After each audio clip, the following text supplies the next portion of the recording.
Hello everyone and welcome back to Another Mother, a parenting podcast by My Spring Harvest with me, Emma Borquaye. I am a mum to Ezra, who is 3, and Hallie, who was born at the end of 2022. And what a life. What a life it has been. Motherhood is full of unknowns, isn't it? It's often the things that you expect to be hard that end up being easier. And then the things that you didn't even consider to be hard become near impossible sometimes. And there are moments that you're like, I have got this. And there are other times that you're like, I absolutely do not have this. So it is safe to say that we're all learning a lot. And I've been learning a lot the last few years since becoming a mum. And even more so, I've learned a lot the last few months since starting this podcast. Because with Another Mother, I've been on a journey of seeking some answers to my never-ending questions by speaking to some brilliant people who are either further ahead on this parenting journey or at a similar stage to me. And everybody has just been so kind in sharing their reflections and their wisdom. So this brings us to our final episode of our first season. Can you believe it? I can't believe how quickly this has gone. But I have been so excited for this conversation with singer-songwriter Elle Limebear.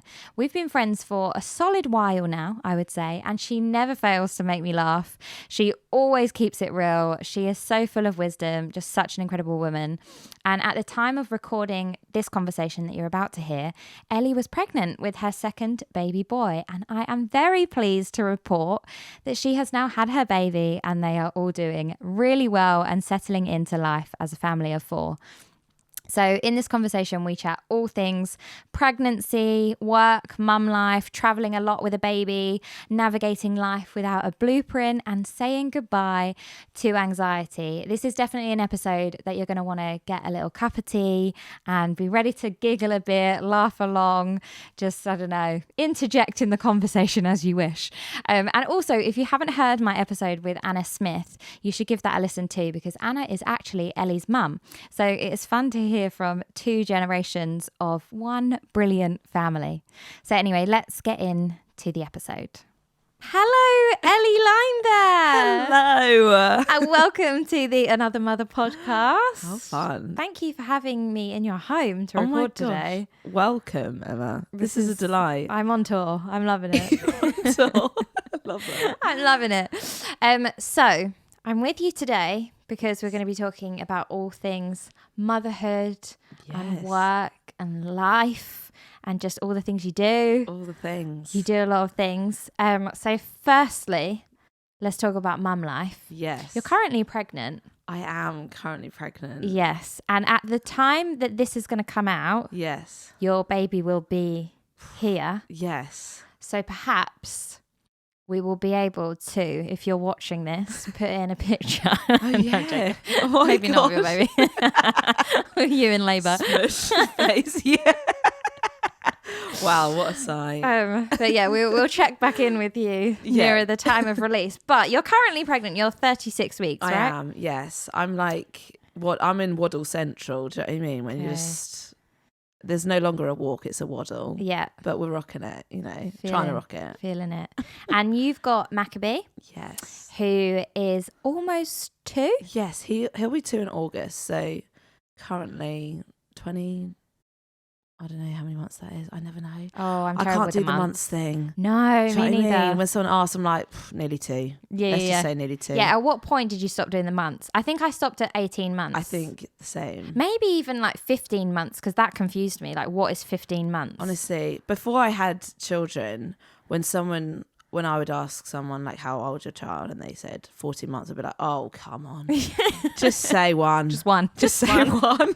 No 1, okay? But now I get it when you're like, no, because at 15 months, like this is like what they're doing. And then at 16 months. But still, I've skipped to them. Yeah. And then you try and work out like how many months old you are. And you're like, ooh. How many months am I? Like 700 months old? Like... Look at me go. So mature. So mature. I love that. So you have been a mother now for almost 2 years. Yeah, it's wild. Yes. Well, no, wait, 22 months. 22 months I've been a mother. How has it been for you so far? Has it been what you expected? Did you always want to be a mum? Like, what was the vibes for you? Yeah, it's wild, isn't it, motherhood? Like, I feel so honoured that I am a mum, and to Sweet Maccabee, he is an absolute delight. But it's definitely like surprised me in so many areas, and I have learnt more about myself than ever, I think. Really? Just like, oh wow, that gets to you, Ellie. Oh wow, you know, just so much learning about a human, but also yourself, and also like my husband Tom. You're just in a whole new world together where you've never done this before. Yeah. And you're just constantly learning and constantly like, yeah, is this normal? Is this right? Blah, blah, blah. But I think, I mean, I have always wanted to be a mother, but for so long, I think I couldn't almost imagine myself being a mother, which is really weird. Like, it took me a long time to like, no, I think I'm ready to like have a baby now. I really would love a child. And I think my husband would have had a child like years ago. Like Really? Tom was like, let's just have children now, like when we got married, which was so young. But yeah, how old were you when you got married? I was 20. Oh, okay. Yeah, young. young. It's pretty young. Literally a baby. But my mum got married at 20, so she couldn't say anything. Do you know what I mean? Yeah. I think both my sisters got married at 20. Really? Yeah. So I was old. I was 23. So old. So old. But yeah, I definitely think like it took me a while to get to the point where I was like, I feel like I can picture myself and have confidence in that. I think I was just like fearful probably for a lot of different reasons. But then stepping into motherhood, I was like, oh wow, like I love this, like getting to raise a little human and teach him all these things and show him the world. And but it is crazy. Like it is, yeah, you feel tested in so many areas, don't you? Yeah. And just like, yeah, some days are just like, what was that? And then the next day it might be great. And then the next day it might be like, what was that? you know? So you never know. But I it's such a delight, honestly. Aww. It's got to the age now with Ezra where he's like picking up on things more. So like if I'm a bit stressy, I have to apologize to him. Wow. So then the other day we were like leaving to get out the house, and I was just in a bit like, you know, when you're a bit frantic, like you're rushing. Oh yeah. So I knew I was being a bit snappy with him, and we got in the car, and then I was like, oh, Ezra, I'm really sorry for being a bit stressy with you. And he went, that's okay, mummy, like as he does. And then I was thinking, I wonder if he knows what stressy is. Wow. So then I was like, what's stressy, Ezra? And then he went, don't touch that, don't touch that. Oh my gosh. I was like, that's stressy. That is so good. I love that. And I was like, oh man, he really sees. That is bang on. But you're so right in saying that like motherhood kind of holds a mirror up to you, and you learn so many things about yourself. Like I just get stressed over nothing. Literally, it's just wild, isn't it? And it's just like I think I'm just learning that, you know, mothers, hundreds and hundreds of years, just the different ways of doing it, the different like strategies, or you know, you can read so many different books, whatever, you can so many different ways of doing it, but it's like we've all been brought up some way, you know. And I just, it's like, how are we going to choose to bring up our children? Like, that's just like such a huge thing. Such a big responsibility. Oh my gosh. I know, yeah, no, it's a lot. It's a lot. But right now you are in like peak pregnancy. So being like 36 weeks is like, well, that's probably beyond peak because you're like really pregnant now. I'm ready. Yeah, you're ready. So your memory is very fresh of all of these experiences, like what it's like for you.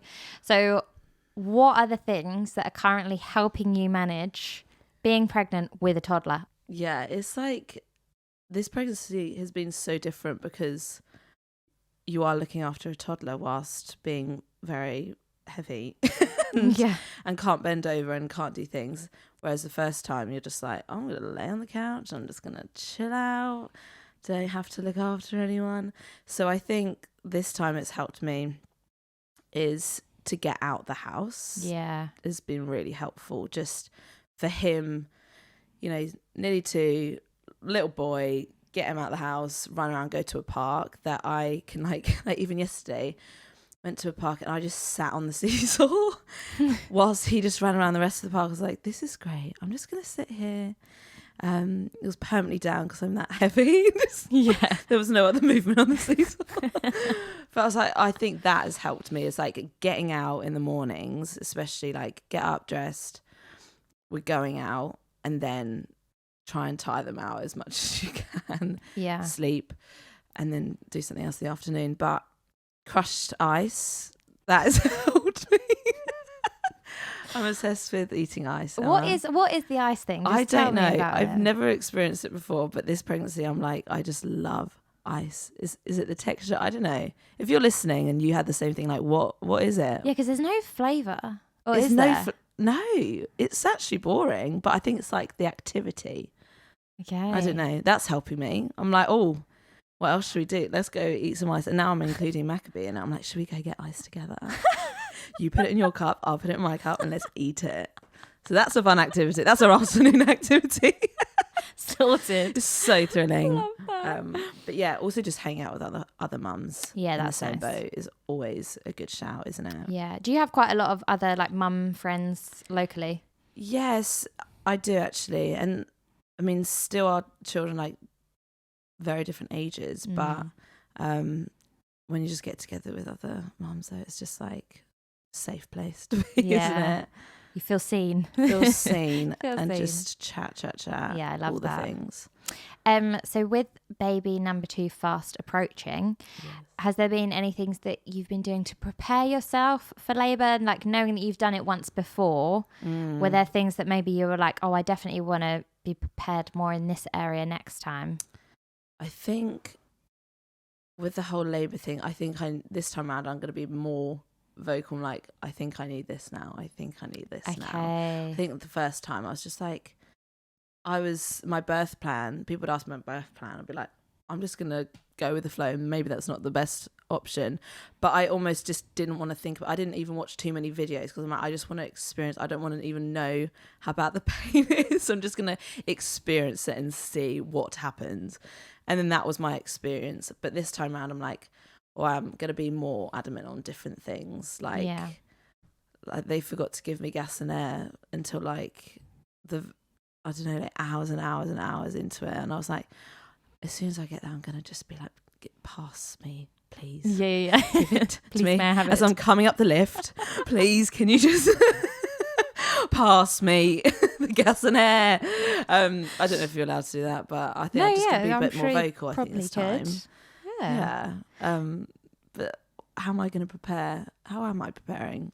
Well, I have eventually packed my hospital bag. My mum did remind me yesterday, have you done that? I hadn't.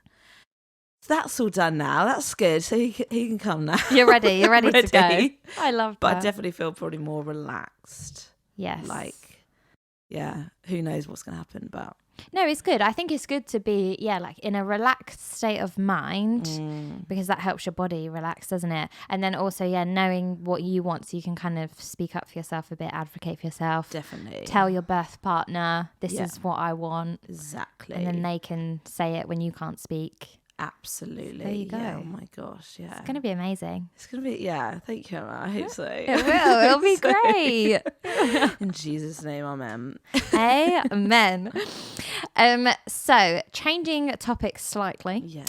Onto work/mum life. Yes. So, you are a singer-songwriter. You're a touring musician by trade. Would you say that? Yes. Yeah, by trade. That's what you do for a job. Trading.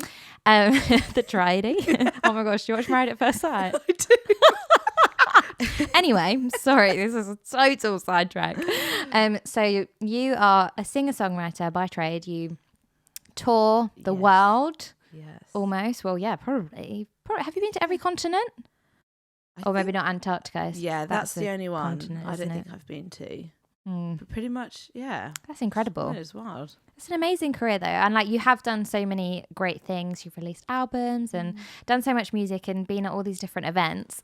But since having your son Maccabee, you have never kind of let that stop you, but instead you've brought him along on the journey, which I actually haven't seen many people do. And I don't know if that's because it's like a modern approach or because you're a woman, and often, I don't know, do women tend to pause their careers slightly when they have children, and then but men musicians would carry on even if they've got a young child, but they wouldn't necessarily bring the kid with them.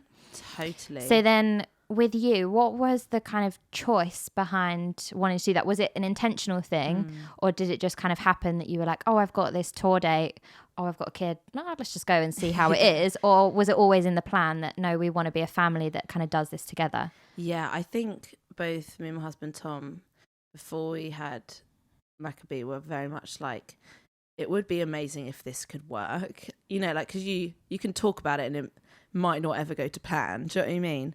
Like, if we can take him, and you know, you never know what your child's going to be like too, like different complications, but you know, he has always been actually quite a chilled baby and kid, and so I think that gave us confidence to be like, I think we can do this. Like when he was born, we crazily went away to America for like a month when he was like 11 weeks old. Oh my gosh. Which is like, seems so silly, but I think we were like, let's just do this. Like we're together, you know, he's okay. I feel good in myself. Like I feel like I was, like my body was like, felt like it had healed too.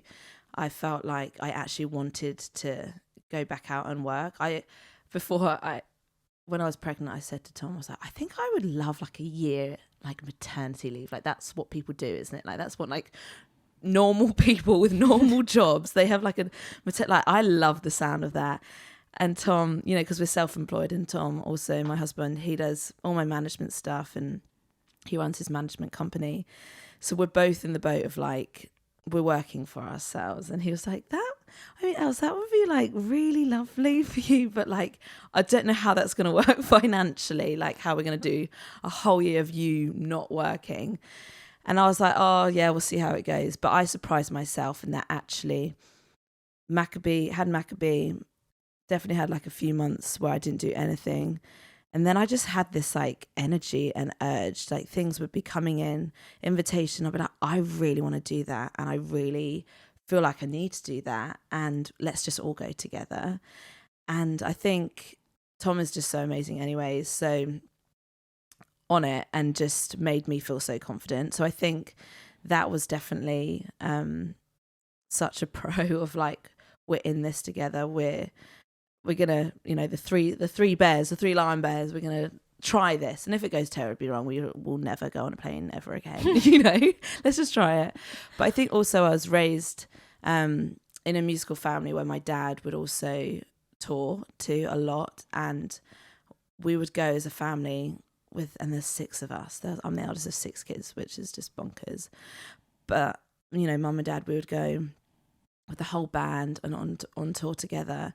And I think because I've seen it, I was like, yeah, I've been part of that, where it's like, we're going.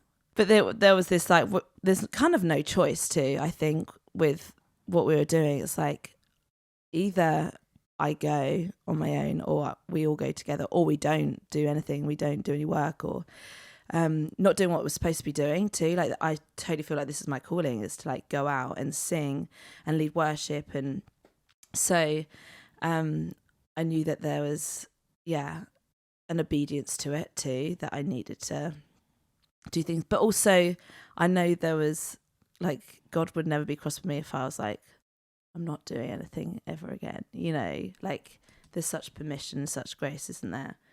But I think the struggle with it, though, I feel, is because I'm a woman, I haven't seen many women do it. Yeah. And so when I started, I didn't know actually who to ask, like, what would you recommend to do? How have you done this? You know, working and then jumping off the stage and like breastfeeding, like how have you done? Like I didn't know anyone. And so I think I found that quite tricky, because even with my mum, it was my dad who went out and toured, and he would come back, and mum would be at home with all of us.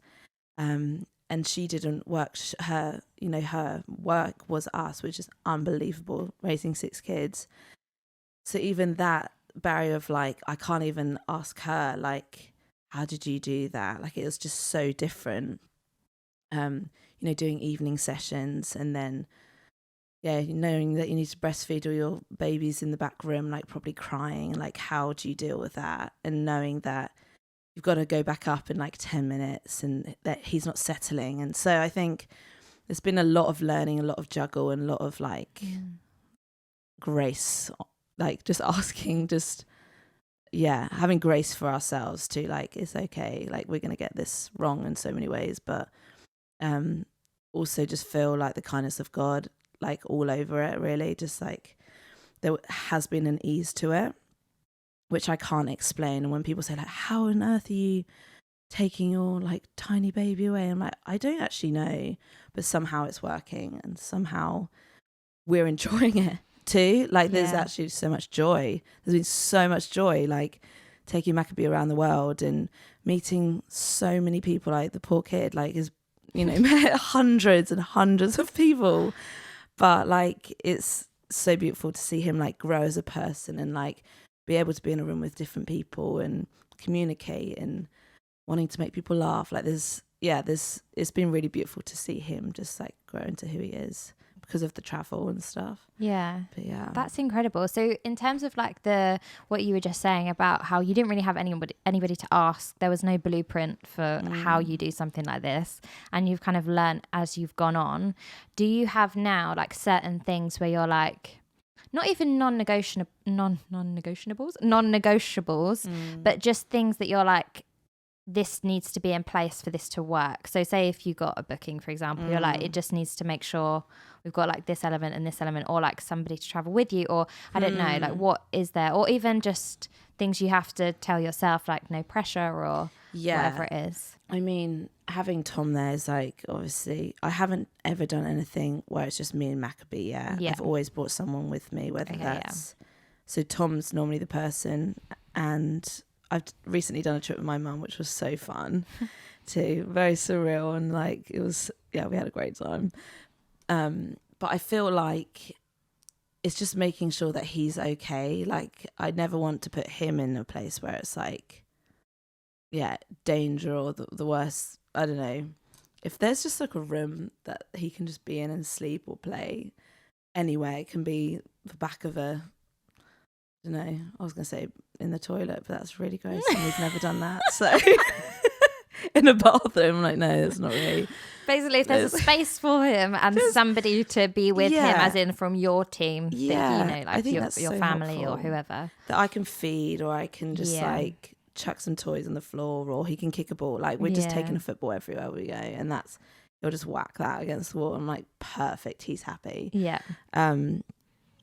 But people are so kind though, and so willing, wanting to help. I think that's what I've learned a lot, is that like people genuinely want to make it okay for you, because it is crazy having a baby. But I definitely think staying as a team, like me and Tom, like if we're good and we're on the same page with things, and communication is just so helpful, just like talking about the day before you even do it. Have you got him at this time? I'll take him at this time, because also he's working at the same time. It's like we're both full-time parents, full-time work, What are some of the best places or the funnest, most memorable places that you've taken Maccabee? Oh my gosh, I think Colombia was definitely one of them, because it was like, just like, I couldn't believe that we were really doing this, like, and it was so hot. I was like, wow, like this is a memory for me.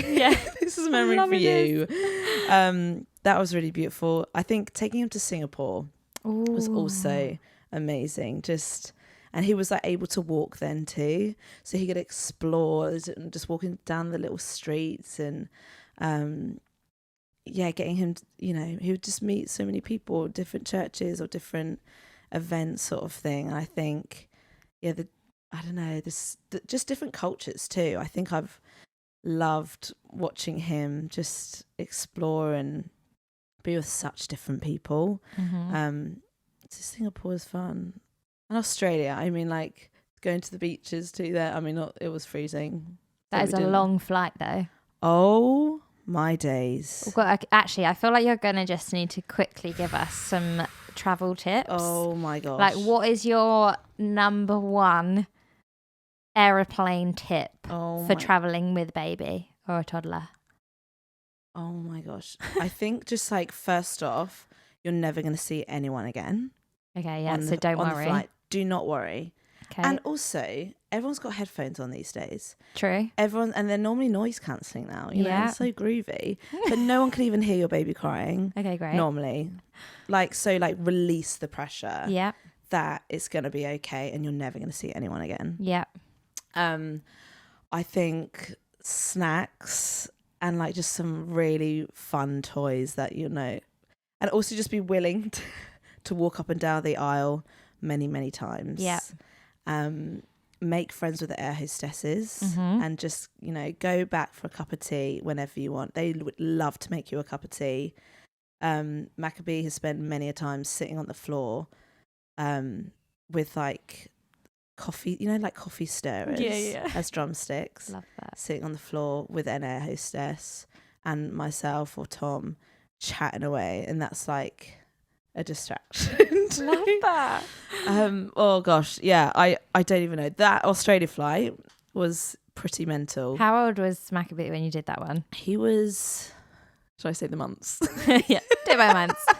It was about like 15 months. I love that. So he was walking and just like wanting to run. There was a moment when I was sat on the flight. I think it was from Singapore to Australia because you have to do many different things.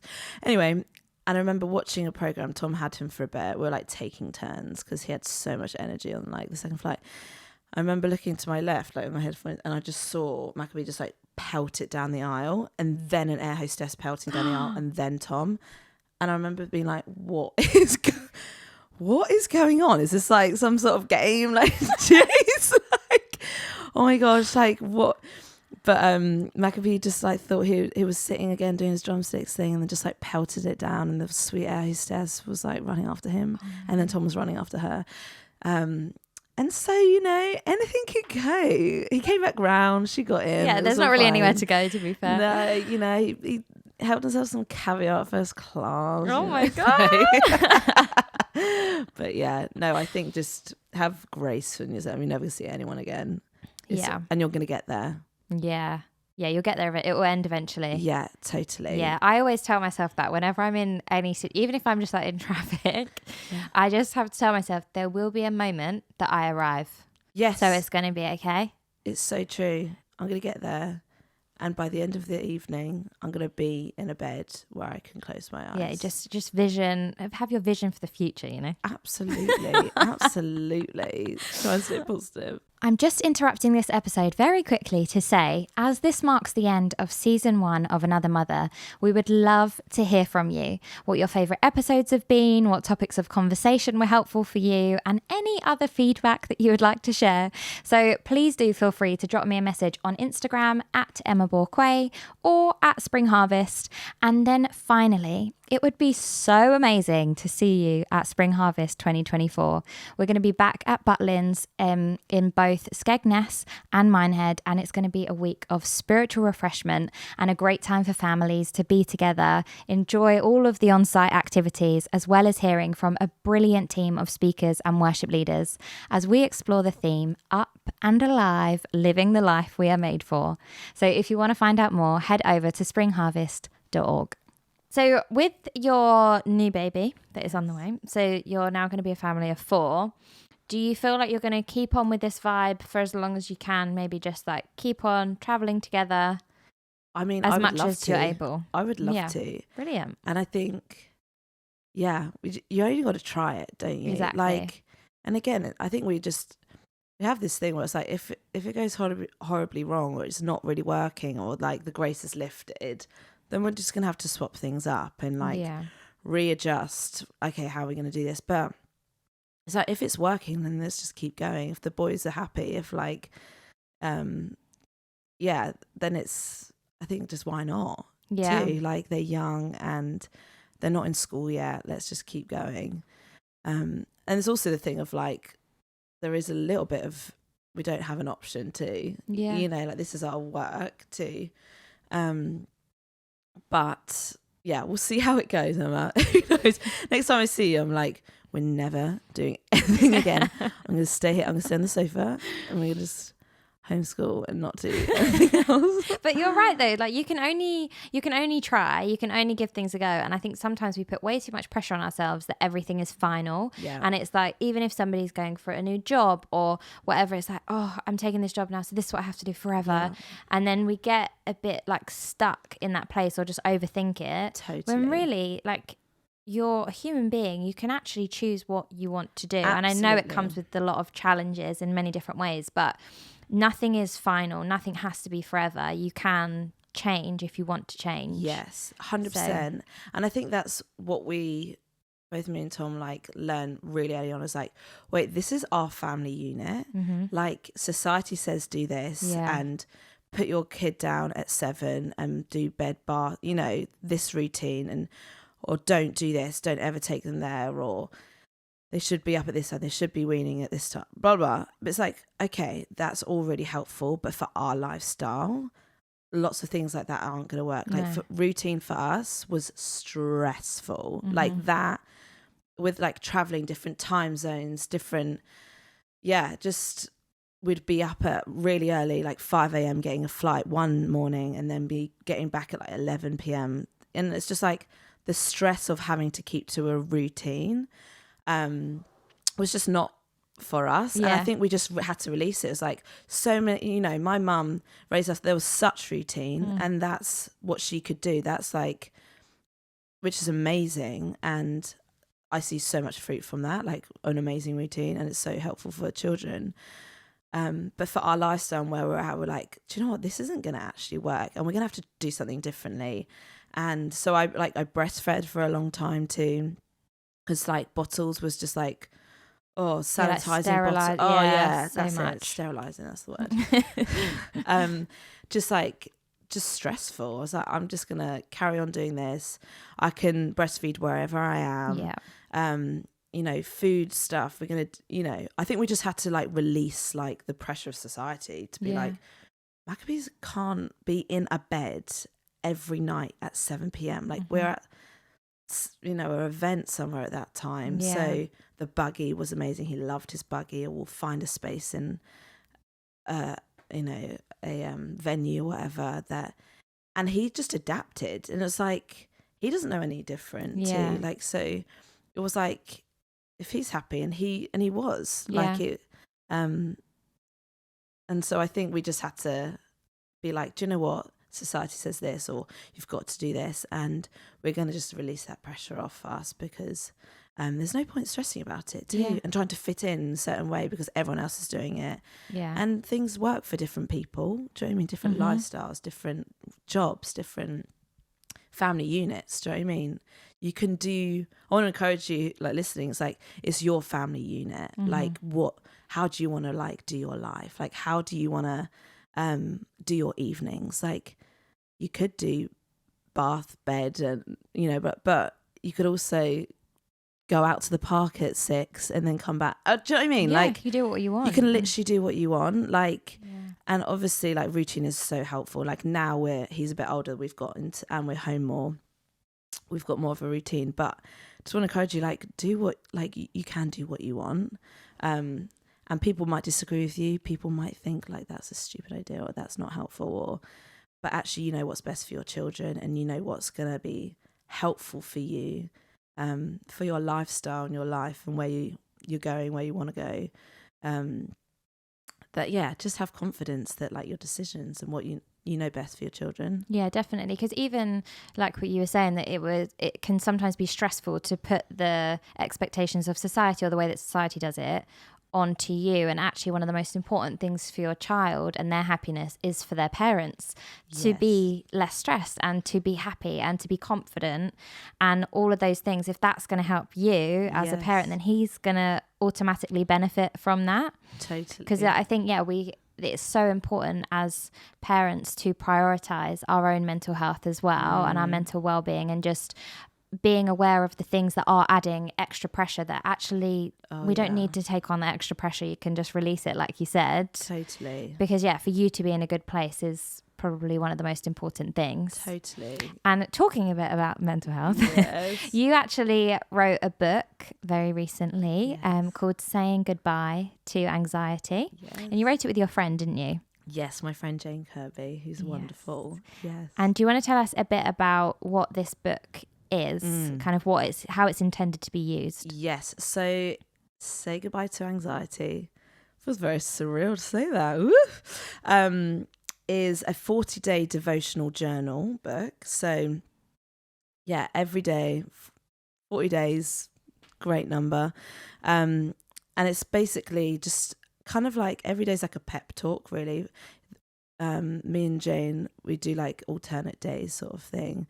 And I think we just got to the point, both of us have experienced anxiety, different levels, different seasons over our lives. And I think it got to the point where we're like, oh man, like this is actually destroying and like squeezing everything out of us, you know, and noticing in our friends' lives, in the world, you know, in church, out of church, young and old, like anxiety has like got its hold on people and shushing them and keeping them inside their rooms. You know, it's just like, it's such a real thing that the enemy is just like using and just like having a whale of a time, just like, you know, flicking it around, I feel. And I feel, we just felt really, I don't know, moved to just do something about it and like, we need to kind of speak up here and things that have helped us, things that like the truth that we've learned and we've held on to, like to give it to other people too, and tools that we've really found so helpful.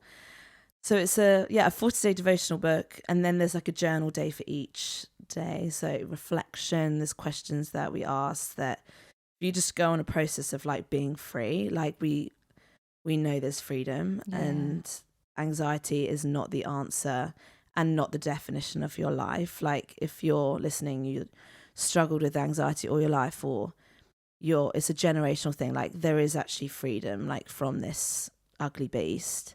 And we believe it's, you know, all through God's power and his word and the truth that hopefully you'll learn through this book, and practical tools that actually you can like whip out in those moments of just like, anxiety, fear, and that you can just apply and get through and not feel like you're on your own. You're not feeling like this is it. Like there is freedom, and we've both discovered freedom, and it's a beautiful thing. And I think we just want to like shout from the rooftops, like you don't have to be owned by anxiety, and that there is breakthrough, there is freedom.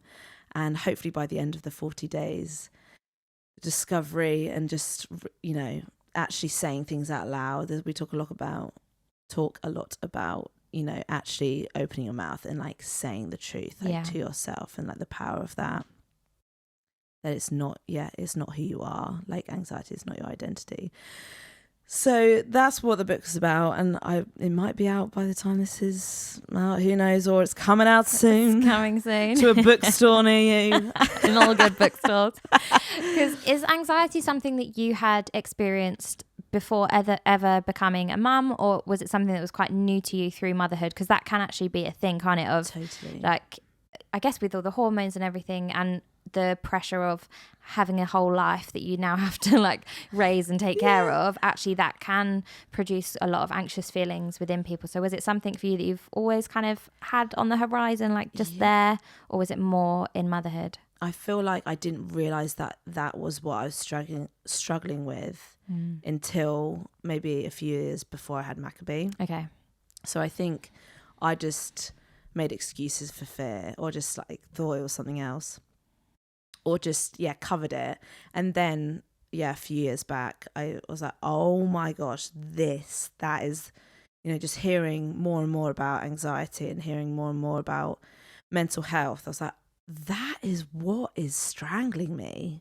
Oh my gosh, like that is, why can't I go to the post office tomorrow? Like, why is that such a big deal in my head? Like, like so-and-so can do that. Why can't I do that? Like, that's so simple, Ellie. Like, just go and post the thing that you need to post. But it was, you know, anxiety just blows things out of the water and just makes you feel so silly too. And just, yeah, like, oh yeah, you definitely can't do that. Yeah, you probably should stay inside actually today because this was going to happen or that's going to happen. Or, yeah, do you remember what you said to that? But, you know, it's just like in your face. And so I think I'm grateful that I almost did realize that this is what was like drowning me, to then process and like kickstart on like freedom. Yeah. Like, okay, Lord, help me here. Now I've realized what has been going on. And then whilst having Maccabee, again, it's like, weirdly, I feel like he made me more peaceful though. Wow. Like you do hear like, oh, I was more anxious when I had a child, but like traveling, like I hate flying, and that's what we do all the time. And before having Maccabee, I would, be so anxious. And so like I'd have my routine of things I'd do. When I had Maccabee, honestly, like, couldn't care less. Really? I'd get on a flight and I was like, this is just bizarre. Like, I think also it's like a great distraction having a baby. Like, you're having to focus all on this baby. Is he okay? Is his ears all right? Is he fed? And so it turned all away from myself, which is what anxiety also does, is that makes you think you have to think about yourself the whole time, and it's just not healthy. But like, for some reason, like having Maccabee has like brought such peace to my life and such like ease of, oh yeah, I can do that. Like, I'm gonna put him in the buggy and he's gonna help me like get to the post office or like go to Aldi and do the food shop. Like, he almost made things more exciting because I was like taking him for the first time. Do you know what I mean? It's like, whereas before I'd be like petrified, to do a food shop on my own. But now it's like, oh, he loves it. I'm going to find a toy and let him play with it, and then this is going to be an enjoyable experience. So weirdly like the opposite. Yeah. Which is like weird. Well, that's amazing because the Bible says that children are a heritage and a reward. Absolutely. And it doesn't always feel like that. Yeah. It sometimes feels very draining or exhausting. But actually, he's come into your life and he's given you strength that you didn't know would come from that. But actually, it's your reward from heaven. Yeah, and he's so that. And it's like, it feels like it should be backwards. Do you know what I mean? Yeah. That you should be more terrified. And again, that is the case for some people, and that's totally fine because it is so overwhelming looking after another human, And there's definitely times where I'm like, we're not going to go for a few hours until I'm like in the right space. But weirdly he's brought me more peace, and like with flying or traveling, there's like an excitement and joy to it. That's so encouraging though, because like you said, so many people do struggle with anxiety, especially with having kids, but it's so encouraging to know that there is actually another way. There is a hope. There is for you. It's kind of turned around for you, and it's now something that isn't quite at the forefront. Maybe it's still there from time to time, I'm sure. It often is. The waves of it, totally. Yeah, but the fact that actually you've seen another way and you've managed to experience that with having Maccabee, I think that's incredible. Yeah. So yes, go you guys. I love that for you. Thank you, Maccabee. Thank you, Lord. But no, thank you so much, Ellie, for just sharing a bit about your journey and sharing so honestly and openly. It's been lovely. I hope people feel like they've just got to sit and have a cup of tea with us. And a chit chat. Maybe if you haven't got to see your mum friends today, we can be that for you. Yes. Hello. Keep going. So keep going. You got this. You got this. Add a bit of sugar to your tea. Yeah. Have another biscuit too. Just go for it. Just maybe have a chocolate bar later as well. Treat yourself. But no, thank you so much, Ellie, and I'm sure people will be hearing from you soon with your book, with your music, all of that stuff. So thanks for having me. Thank you so much for listening to Another Mother. Don't forget to subscribe for future episodes, and we would absolutely love your help in spreading the word about this podcast. So please do share it with your friends, share it with other parents, other mums that you may know, mums to be, parents to be, just anybody that you think might enjoy it. Thank you.